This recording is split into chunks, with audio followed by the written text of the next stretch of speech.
ভুল যেটা এলএলসি ওনাররা করে থাকে সেটা হচ্ছে using their own social security number. এখানে ডিসাইড করতে হবে আমার এলএলসি কি ধরনের income, ordinary income, passive income না পোর্টফোলিও ইনকাম, কোনটা জেনারেট করবে। প্রপার্টিটা আগে কেনার আগে এলএলসিটা ফর্ম হওয়া উচিত ছিল এবং এলএলসির অধীনে এই রেন্টাল প্রপার্টি অথবা ইনভেস্টমেন্ট প্রপার্টিটা কেনা উচিত ছিল। সেখানটায় মোস্ট অফ দ্য টাইম আমরা দেখে থাকি এলএলসি ওনাররা ভুল করে থাকে। এলএলসি মালিকরা আমরা দেখেছি যে ব্যবসা করতে যে অনেক সময় তারা অনেকগুলো সাধারণ ভুল করে থাকেন, যে ভুলগুলো পরবর্তীতে তাদের আইনগত দিক থেকে এবং আর্থিক দিক থেকে বড় ধরনের ক্ষতির সম্মুখীন হয়ে থাকেন তারা।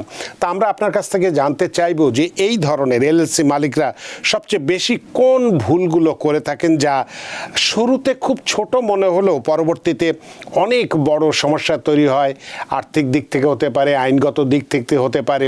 সেই বিষয়গুলো আপনার কাছে জানতে চাই জনাব পারভেজ কাজী। ধন্যবাদ রানা ভাই। আজকে এলএলসি সাধারণ যেই ভুলগুলো করে থাকে সে আলোচনায় আসতে গিয়ে সর্বপ্রথমে যে কথাগুলো বলতে হয় সেটা হচ্ছে এলএলসি কিন্তু খুব বড় চয়েস। আমাদের এন্টারপ্রেনাররা তারা সবসময়ই ভাবেন যদি কখনো তারা কোনো বিজনেস ওন করে সেই বিজনেসটা হবে এলএলসি, এবং এটার যথেষ্ট কারণ আছে বিকজ অফ ফ্লেক্সিবিলিটি এবং স্ট্রং পার্সোনাল অ্যাসেট প্রোটেকশনের জন্য। এলএলসির ফ্লেক্সিবিলিটি আছে এবং এলএলসিতে আপনার পার্সোনাল অ্যাসেটকে আপনি প্রোটেক্ট করতে পারেন, এবং একটা এলএলসি সিঙ্গেল মেম্বার অথবা সোল প্রোপ্রাইটারশিপ থেকে জন্ম নিয়ে এটা বহুদূর বিচরণ করতে পারে এবং এটা ট্যাক্স স্ট্যাটাসও পরিবর্তন করা সম্ভব।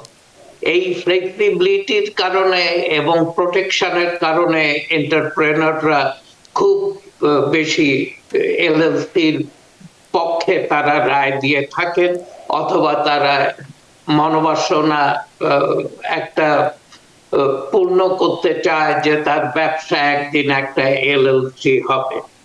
কিন্তু সেই এলএলসি করতে গিয়ে আমরা সাধারণত দেখে থাকি বেশ কিছু সাধারণ অথবা কমন এরর, মিস্টেকস, যেগুলোর কারণে পরবর্তীতে বিজনেস ওনাররা বড় ধরনের ক্ষতির কারণ হতে পারে।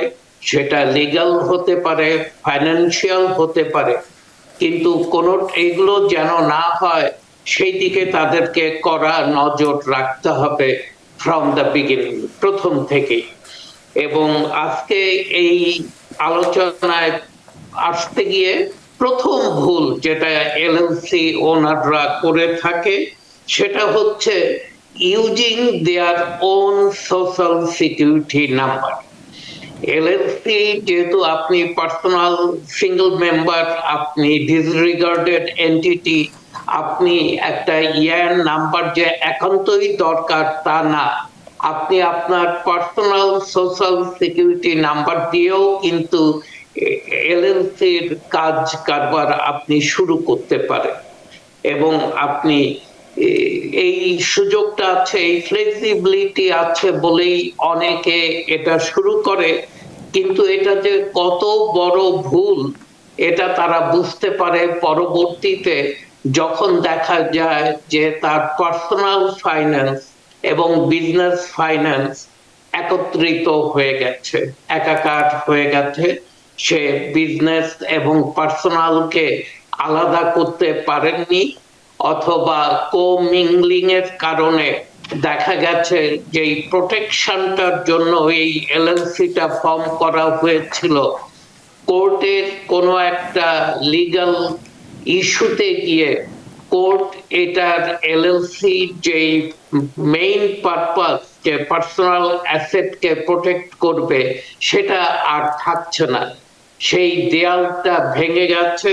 যেহেতু ব্যবসাটা শুরুই করেছে এলএলসি ফর্ম করেছে, সব ঠিক আছে, কিন্তু উনি উনার সোশ্যাল সিকিউরিটি নাম্বার দিয়ে ব্যাংক অ্যাকাউন্ট ফর্ম করেছে এবং যা করার সব উনার পার্সোনাল নাম্বার দিয়ে করেছেন বলেই এই যে একটা বুজ্জ উনি তৈরি করেছিলেন, একটা দেয়াল তৈরি করেছিলেন নিজের পার্সোনাল ফাইন্যান্সের মধ্যে, বিজনেস ফাইন্যান্সের মধ্যে, যে একটা ব্যবধান ক্রিয়েট করতে হয় এবং বিজনেস ফাইন্যান্সটা অবশ্যই যেন এটা ইআইএন নাম্বার ব্যবহার করতে হবে, সেদিকে উনি ঠিক নজর দেননি। সেই কারণে এই ভুলটার কারণে দেখা গেছে অনেক সময় বড় ধরনের এক বিপদ এসে দাঁড়িয়েছে এলএলসির উপরে। Mistake number 2, not knowing your income type. প্রত্যেকটা ব্যবসার এক একটা ইনকাম টাইপ আছে এবং সাধারণত 3 ধরনের ইনকাম টাইপ আমরা দেখে থাকি একটা এলএলসি ব্যবসা প্রতিষ্ঠান আয় করতে পারে। এবং প্রথম যেটা হচ্ছে অর্ডিনারি ইনকাম। ওনার, সে হয়তো এলএলসির জন্য কাজ করছে এবং এন্ড অফ দ্য ইয়ার গিয়ে সে সেলফ এমপ্লয়েড 1099 এনইসি অথবা W2 আর্ন করছে এবং এটা অর্ডিনারি ইনকাম টাইপে পড়ে থাকে। এবং এখানে একটা জিনিস দেখতে হবে, যদি কোনো কারণে তার সেলফ এমপ্লয়মেন্ট ইনকাম, তার 1099 ইনকাম 50,000 এর উপরে যায়, তখন এটার কিন্তু ট্যাক্স ক্লাসিফিকেশনটা অনিবার্য হয়ে দাঁড়ায় এবং সেটা অনেক সময় অনেকে সময় মতো না করলে দেখা গেছে যে হয়তো বিজনেস ওনার $100,000 আর্ন করেছে এবং পুরাটাই উনি উনার 1099 এ পেয়েছেন, অতএব পুরোটার উপরেই উনাকে যে social security tax and Medicare tax, যেটা 15.3% রেটে উনাকে পে করতে হয়েছে। 50,000-এর উপরে যাওয়া মাত্র উনি যদি এটার সঠিক ক্লাসিফিকেশন করতেন, অ্যাটলিস্ট 50,000 উনি কিন্তু 15.3% এই সোশ্যাল সিকিউরিটি ট্যাক্স অথবা মেডিকেয়ার ট্যাক্স থেকে বাঁচাতে পারতেন। দ্বিতীয় ইনকাম টাইপ হচ্ছে প্যাসিভ ইনকাম। অনেক এলএলসি ওনার আছে, তাদের long term rental real estate আছে, সেই রিয়েল স্টেট তারা ম্যানেজ করে এবং সেখান থেকে তারা প্যাসিভ ইনকাম পেয়ে থাকে। এবং আরেকটা হচ্ছে পোর্টফোলিও ইনকাম। অনেক এলএলসি ওনার, তাদের পোর্টফোলিও ইনভেস্টমেন্ট আছে, সেখান থেকে তারা পোর্টফোলিও ইনকাম জেনারেট করে থাকে।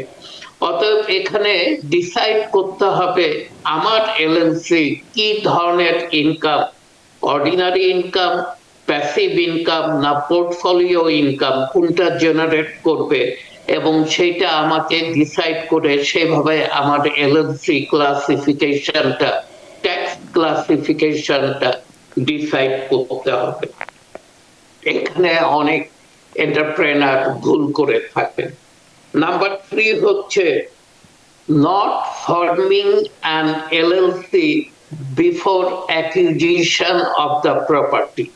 মানে অনেকেই, এটা খুব কমন, শুধু আমার কাছে না, আমি যখন গল্প করেছি আমার যারা অন্যান্য কলিগস অথবা আরো অন্যান্য ট্যাক্স প্রিপেয়ারার অথবা যারা ট্যাক্স প্রফেশনাল আছে, তারাও বলেছে বেশিরভাগ ক্ষেত্রে দেখা গেছে নিজের নামে বাড়ি কিনে ফেলেছে, এখন এসে এলএলসি ফর্ম করে বাড়িটাকে এলএলসির অধীনে আনতে চায়। এটা কিন্তু একটা বড় ধরনের ভুল। অনেক সময় এটাকে কিন্তু কারেক্ট করার সহজ কোনো উপায় নেই। নিয়মটা হচ্ছে এলএলসিটা আগে ফর্ম হতে হবে এবং আপনি বাড়িটা কিনবেন, ইনভেস্টমেন্ট প্রপার্টিটা কিনবেন এলএলসির নামে।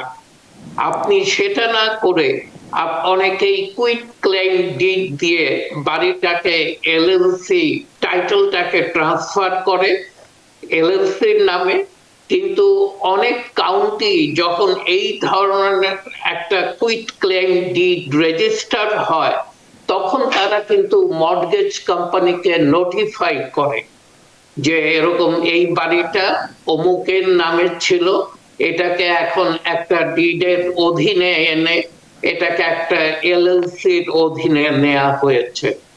এবং তখন সেই মর্টগেজ কোম্পানি মেনি আ টাইমস তারা মর্টগেজটাকে পে অফ করতে বলে, যে তুমি যেহেতু আর নো মোর লেন্ডার, এখন সরি তুমি নো মোর বড়োয়ার, তো তুমি এই পুরো টাকাটা, ধরেন এটা 1 মিলিয়নের বাড়ি, আমি হয়তো $2 লাখ ডাউন দিয়েছিলাম, 8 লাখের লোন আছে, অ্যাট এ টাইম আমাকে এসে বলছে যে তুমি 8 লাখ এখন পে অফ করো।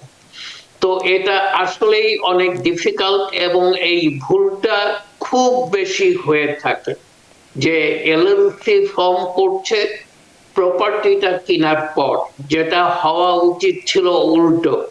প্রপার্টিটা আগে কেনার আগে এলএলসিটা ফর্ম হওয়া উচিত ছিল, এবং এলএলসির অধীনে এই রেন্টাল প্রপার্টি অথবা ইনভেস্টমেন্ট প্রপার্টিটা কেনা উচিত ছিল। সেখানটায় মোস্ট অফ দ্য টাইম আমরা দেখে থাকি এলএলসি ওনাররা ভুল করে থাকে। এবং আরেকটা ভুল দেখে থাকি এলএলসি ওনাররা অনেক সময় not knowing what tax form to be used and what,